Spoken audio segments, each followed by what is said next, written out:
बिस्मिल्लाहिर्रहमानिर्रहीम। अस्सलामु अलैकुम वरहमतुल्लाहि वबरकातुहू। मैं बोल रहा हूँ कमर सोहरवर्दी। आप देख रहे हैं लर्न अकाउंटिंग। आज का हमारा लेक्चर होगा मटीरियल कास्टिंग और के जो मुख्तलिफ मेथड्स हैं उसके ऊपर। जो इंटरनेशनल अकाउंटिंग स्टैंडर्ड है, जो 2 नंबर स्टैंडर्ड है IAS नंबर 2, वो हमें last in first out LIFO, first in first out FIFO और वेटेड एवरेज, ये तीनों जो तरीक़ाकार हैं उनकी जो है वो इजाज़त देता है, हम इनको इस्तेमाल कर सकते हैं। ताहम अगर LIFO हम यूज़ करेंगे तो उसमें हमें कुछ एडजस्टिंग एंट्रीज़ जो हैं वो भी उसके साथ इस्तेमाल करनी पड़ेंगी। हमारी जो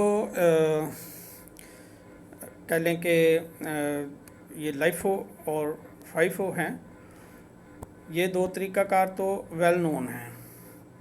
कुछ और वेटेड एवरेज भी अमूमन नोन है। ये जो स्पेसिफिक कास्ट मेथड है, रिप्लेसमेंट कास्ट मेथड है, स्टैंडर्ड कास्ट मेथड है और बेस मेथड है, ये कुछ कंपैरेटिवली नए हैं। हम इन सारे तरीक़ों को ज़रा तफसील से इनका कंसेप्ट जो है वो हम देखते हैं, फिर हम इंशाल्लाह इससे आगे बढ़ेंगे। लास्ट इन फर्स्ट आउट, इसमें क्या होता है कि जो लेटेस्ट हमने परचेजेस की हैं उनकी प्राइस पे हम अब जो इशू करेंगे वो सबसे आखिरी जो अवेलेबल प्राइस है उस पे हम इशू करेंगे। अब इसको प्रैक्टिकली क्वेश्चन में हल करेंगे तो ज़रा ज़्यादा अच्छी तरीके से समझ आ जाएगी। फ़र्ज़ करें इस वक्त जो स्टोर में 50 पीस पड़े हुए हैं उसमें 30 पीस जो हैं वो आए थे 25 रुपये के, और बाद में जो हमने 30 पीस ख़रीदे वो आए थे 30 रुपये के। तो अब हमने अगर 40 पीस इशू करने हैं तो हमने जो बाद में 30 पीस आए हैं या पहले वाले पीस कोई भी उठा के दे रहे हैं, रजिस्टर में दर्ज करते हुए हमने जो बाद में आई हुई प्राइस है उस पे इशू करना है कि जी ये 40 रुपये पे 30 पीस आए हैं और 10 पीस जो हैं वो 25 रुपये पे आए हैं। तो इसका जो है वो लास्ट इन फर्स्ट आउट। और जो इसके कह लें कि एडवांटेज डिसएडवांटेजेस हैं, उसमें प्रोडक्शन को जो हम कास्ट करते हैं वो सबसे रीसेट कह लो कि जो ताज़ा तरीन प्राइसेस हैं वो उसमें शामिल होती हैं। उससे ये होता है कि जी प्रेजेंटली हमें कास्ट कितनी आ रही है ये अंडरस्टूड हो जाता है, और वो हम कह लें कि उनको कास्ट ज़्यादा रेलिवेंट हो जाती है। हमें रेट प्राइसिंग के लिहाज से ये सबसे अच्छा मेथड है कि हम जो लेटेस्ट प्राइस है, हमारे बाज़ारों में यही होता है। अब अगर एक दुकानदार के पास एक फ़र्ज़ करें टूथपेस्ट लेने जाते हैं, तो टूथपेस्ट का चलो ब्रांडेड है, उस पर प्राइस लिखी हुई होती है। कोई चीनी, दाल, इस तरह की चीज़ जो नॉन ब्रांडेड है वो लेने जाएं, तो आज कल उसने ली थी वो 500 रुपये किलो, मिसाल दे रहा हूँ कोई भी चीज़, तो आज वो जो है उसको ख़बर हुई कि जी ये 550 की हो गई है, तो वो जो मौजूद स्टॉक है उसको भी वो समझेगा कि मेरे पास ये 550 की ही है।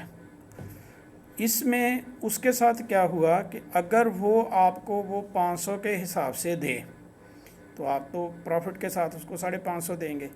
अब वो 550 तो उसका उसमें इन्वेस्ट हो जाएगा दोबारा से, जब वो अगली दफ़ा बेचने के लिए जो किलो चीनी लेके आएगा या दाल लेके आएगा, जो भी चीज़ लेके आएगा, वो तो उसकी स्टॉक में कन्वर्ट हो गई ना। तो अब उसका किचन किस कैश से चलेगा। तो ये मेथड जो है वो हमें जो है इसमें कह लें कि रिलैक्स करता है, ये कि जो ताज़ा तरीन प्राइस है उस पर हम कास्टिंग करते हैं ताकि हम जो मार्केट में प्राइसिंग करें वो एक्यूरेटली करें और उससे हमारा बिज़नेस का ब्लड जो है वो सूख ना जाए। Materials are priced at systematic and realistic manner, ये जो तीनों तरीके हैं इसको हम कहते हैं परपीचुअल। कि एक तरतीब से चीज़ें आती हैं, एक तरतीब से चीज़ें निकलती हैं। तो लाइफो भी मतलब वन ऑफ दी परपीचुअल सिस्टम है, बहुत अच्छा सिस्टम है, लेकिन इसकी निस्बत हम दूसरे को जब कंपेयर करेंगे तो देखेंगे कि उसमें क्या सीन है। लाइफो का सबसे बड़ा एडवांटेज यही है कि जी ये ताज़ा तरीन प्राइसेस होती हैं। In periods of rising prices this method reduces profits and saves taxes.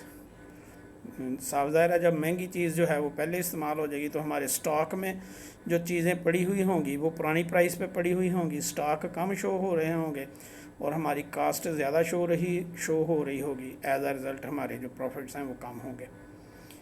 Unrealised material gains and losses are minimised. इसमें साफ ज़ाहिर है जो हमारे प्रॉफिट जो हैं वो हमने कह लें कि जो अगर हम पुरानी कास्ट पे ही उसको सेल करते तो जो हमें प्रॉफिट होते हैं उसमें जो स्टॉक में जो चीज़ें पड़ी हुई हैं वो बाद में हमें उनका ज़्यादा बेहतर कह लें कि प्राइस मिल जानी है।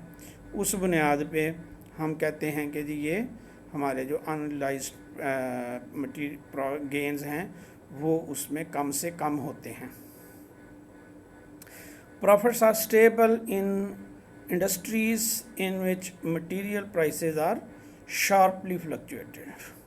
तो जैसे आजकल पाकिस्तान में हो रहा है कि डे टू डे प्राइसेस जो हैं वो अप डाउन जा रही हैं, बल्कि ज़्यादा हो रही हैं, तो उसमें फिर ये जो है आपको ज़्यादा बेनिफिशियल रहता है कि हम जो लेटेस्ट प्राइस है वो इसमें शामिल करें ताकि हमारी प्राइसिंग ठीक हो। तो पहले ही हमने बात की कि जी सबसे ज़्यादा इसका जो एडवांटेज है वो यही है कि ताज़ा तरीन प्राइसेस पर हमारे ताज़ा तरीन रेट्स जो हैं वो इस पे लग जाते हैं।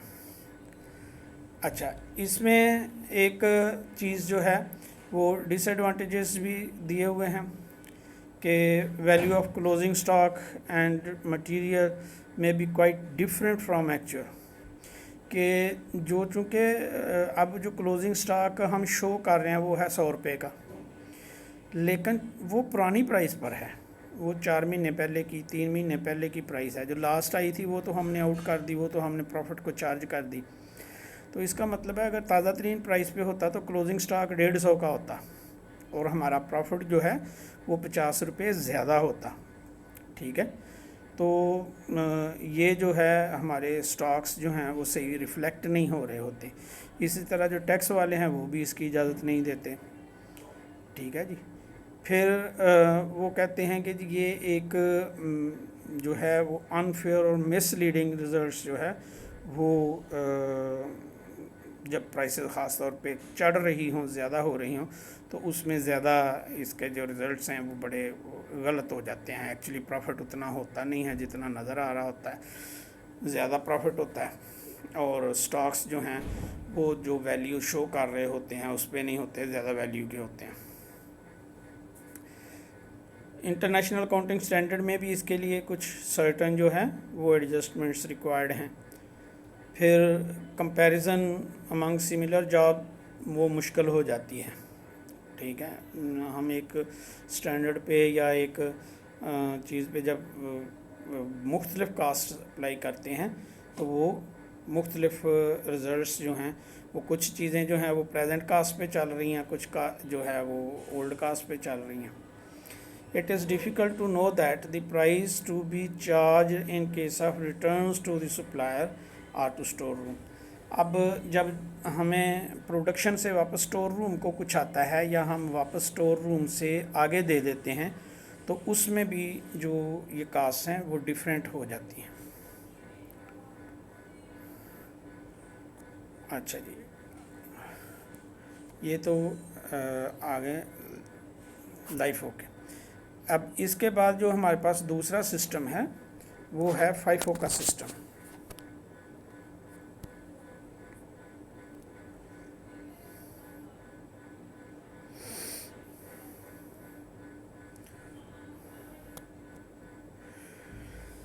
दूसरा सिस्टम जो है वो है फर्स्ट इन फर्स्ट आउट।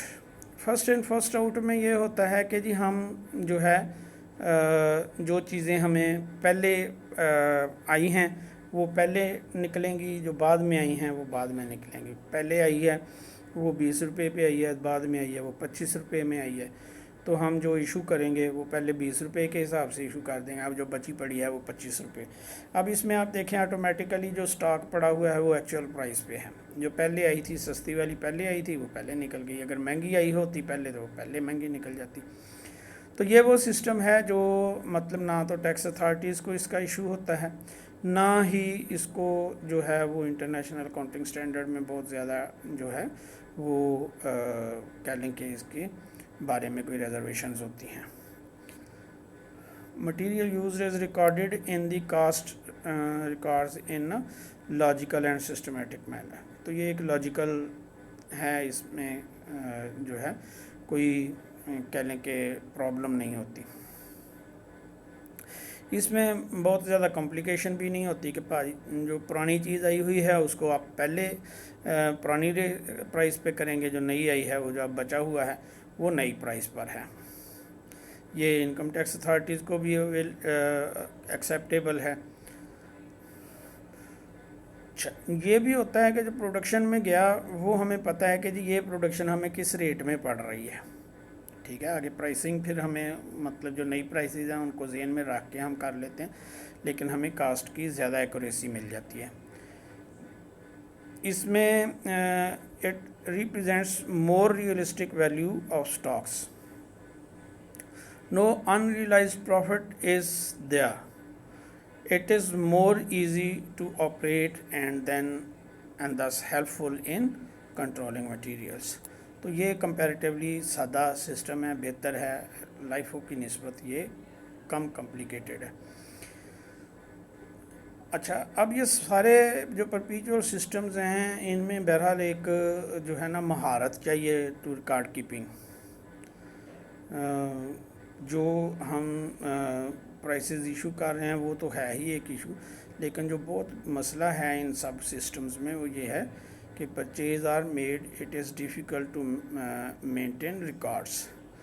तो अगर बहुत सारी परचेजेस होती हैं तो इसका रिकॉर्ड कंटिन्यूसली मेंटेन करना जो है वो मुश्किल होता है।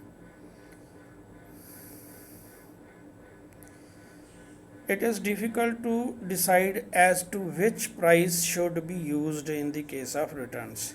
तो ये लाइफो में भी यही मसला था कि जी हम अब जो वापस आया है उसको किस पे बुक करें, ये कौन से वाले पीस आए हैं, किस प्राइस पे ये गए थे, अब वापस किस पे करें, तो वो मुश्किल होता है। तो उसका एक अल्टरनेटिव जो है वो है वेटेड एवरेज मेथड। वो ये है कि जी जो कुछ जितना मटेरियल हमारे पास पड़ा हुआ है इस वक्त, अब नई डिलीवरी आज आ गई है, तो हम पहले किस रेट पे कर रहे थे जी 20 रुपये से। 20 रुपये के हिसाब से पुराना स्टॉक था 10 मन पड़ा हुआ है, वो मतलब 200 का हो गया। तो अब नया कितना आया है जी 50 मन आया है, ये 25 रुपये के हिसाब से आया, या 100 मन आया 25, ये 250 का है। तो वो इस तरह से इसका जो है वो टोटल कर लिया जाता है दोनों का कास्ट का, और दोनों की क्वांटिटी को भी टोटल कर लिया जाता है। तो उसकी जो है एक एवरेज निकल आती है। अब नेक्स्ट जो इशू होगा वो इस रेट पे इशू होगा। तो ये कंपैरेटिवली एक दफ़ा की कैलकुलेशन है, लेकिन परपीचुअल सिस्टम टोटल ही एक कॉम्प्लिकेटेड सिस्टम है। इसको मेंटेन करना कह लें कि थोड़ा मुश्किल है। It minimise the effects of the both high and low prices of material. It is practical and less expensive परपीचुअल inventory system. LIFO FIFO की निस्बत ये कम एक्सपेंसिव है। अब हम मोस्टली क्या करते हैं कि जो सामान आया वो इशू करते गए, मटेरियल की सिर्फ क्वांटिटी बुक करते गए। जब एंड हो गया, महीने का एंड है या साल का एंड है, तो कितने पीस बचे हुए हैं जी, इतने पीस बचे हुए हैं। तो वो क्वांटिटीज़ को सिर्फ जो है वो परपीचुअल करते हैं, प्राइसेस को नहीं करते हैं कि जी ये इतने पीस आए इतने गए, वो बस क्वांटिटी की अकाउंटिंग हो गई। तो प्राइसेस जो हैं वो जो सबसे आखिरी इनवाइस प्राइस है उस पर करें, वो ये जी वो ऑटोमेटिकली फाइफो सिस्टम बन जाएगा कि जी ये लास्ट जो स्टॉक पड़ा हुआ है, तो अगर आप बुक भी कर रहे हैं तो वो इजी है कि जी आपने जितना महीने का इशू हुआ वो सारा जो है वो नील कर दिया। इतने पीस पड़े हुए हैं, लास्ट की प्राइस क्या थी जी, लास्ट जो है जी इस प्राइस पे आया था, उस प्राइस पे उसको कर देते हैं, वो ऑटोमेटिकली FIFO सिस्टम बन जाता है और इसमें ये कॉम्प्लिकेशन भी कम हो जाती है। Disadvantages of weighted average method. Material may not be priced at the current values. It is cumbersome to operate, especially where purchases are very frequent. Too many calculations are involved. ये तकरीबन perpetual system के तमाम methods में ही ये हमें problems होती हैं। Specific method ये है कि जी कोई ख़ास काम है, स्पेशल जॉब है, उसमें इतने गेज की चादर लगनी है जी, वो उसी के लिए आई है, तो उसकी जो भी कास्ट है वो उसके लिए ही यूज़ होनी है, तो इसको हम कहते हैं स्पेसिफिक कास्ट जो है। ये मोस्टली जो है जॉब बेस जो काम होते हैं, ये फर्नीचर है जी, ये फ़लाँ की टाली ही लगनी है या टीक वुड ही लगनी है जी, फ़लाँ किस्म की दरवाज़े बनने हैं, इस लकड़ी में बनने हैं, तो वो फिर साफ ज़ाहिर है उसकी स्पेशल मटेरियल आया, स्पेशल प्राइस पे आया। एक ये रिप्लेसमेंट कास्ट मेथड है, ये है कि जी अगर जो कुछ हम आज इशू कर रहे हैं मार्केट रेट क्या है, उसी क्वालिटी का मार्केट रेट जो है वो क्या है, तो हम इसमें cost at which material of identical quality can be purchased at present position on the date of issue, तो उस पे हम इसको करते हैं। स्टैंडर्ड कास्ट जो है ये कास्ट अकाउंटिंग से ज़्यादा फ्रेंडली और है, इसमें यह है कि जी हम मटेरियल की एक स्टैंडर्ड कास्ट जो है बजट कर लेते हैं, उस पे उसको बुक करते रहते हैं, इशू करते रहते हैं, और फिर महीने के एंड पे या साल के एंड पे हम जो है उसके वेरिएंस निकालते हैं कि जी प्राइस जितनी हमने बजट की थी उससे प्राइस में कितना फ़र्क आया। तो ये वेरिएंस जो हैं ये अभी तो हमने सिर्फ 2 पढ़े हैं या 3 पढ़े हैं, ये बहुत ज़्यादा किस्म के होते हैं, इनको इंशाल्लाह नेक्स्ट लेवल पे पढ़ेंगे हम। ये मोटा मोटा सा हमें आइडिया हो गया, इसके 2-3 क्वेश्चंस हैं, वो इंशाल्लाह नेक्स्ट लेक्चर में हम करेंगे। उसके बाद हम लेबर की जो कास्टिंग है उस पर तवज्जो देंगे। अल्लाह हाफिज़।